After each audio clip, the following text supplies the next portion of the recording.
இவ்வருட ஜனாதிபதி தேர்தலில் தனக்கு ஆதரவளிக்காது கட்சியை பெயரளவில் பிரதிநிதித்துவப்படுத்தும் அமைச்சர்கள் அனைவரையும் ரணில் விக்ரமசிங்கே வெளியேறுமாறு தெரிவித்துள்ளதாக கூறப்படுகிறது. தேசத்தையே ஒளிரச் செய்ய இயலும் ஸ்ரீலங்கா. இந்த கோரிக்கையை பரிசீலித்ததன் அடிப்படையிலேயே நேற்று உடனடியாக நடைமுறைக்கு வரும் வகையில் 4 ராஜக அமைச்சர்களை பதவியிலிருந்து வெளியேற்ற ஜனாதிபதி நடவடிக்கை எடுத்துள்ளதாக மேலும் தெரிவிக்கப்பட்டுள்ளது.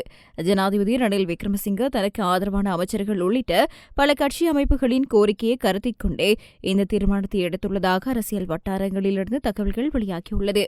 ஜனாதிபதிக்கு ஆதரவளிக்காத அமைச்சர்களை தற்போதைக்கு அரசாங்கம் என்ற பெயரில் வைத்துக் கொண்டு எந்த பயனும் இல்லை எனவும் தேர்தல் தொடர்பில் எடுக்கும் தீர்மானங்களை எதிர்க்கட்சிகளுக்கு வழங்கி அரசியல் சூதாட்டத்தில் ஈடுபடுவதாகவும் ரணில் சுட்டிக்காட்டியுள்ளதாக கூறப்படுகிறது. எனவே முக்கியமான தருணத்தில் ஆதரவளிக்காதவர்களை நீக்கி சுதந்திரமாக ஜனாதிபதி தேர்தலை தொடர சந்தர்ப்பம் வழங்குமாறு இந்த குழு ஜனாதிபதியிடம் கோரிக்கை விடுத்துள்ளது.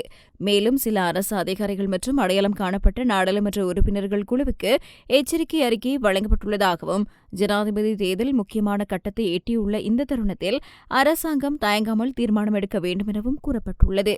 இதன்படி பல ராஜாங்க அமைச்சர்கள் தமது பதவிகளில் இருந்து நீக்கப்படாமல் அதற்கு பதிலாக இந்த அறிவிப்பின் பிரகாரம் பதவி விலகுவதற்கான வாய்ப்பை வழங்குமாறு கோரிக்கை விடுக்கப்பட்டுள்ளதாக தெரிவிக்கப்படுகிறது.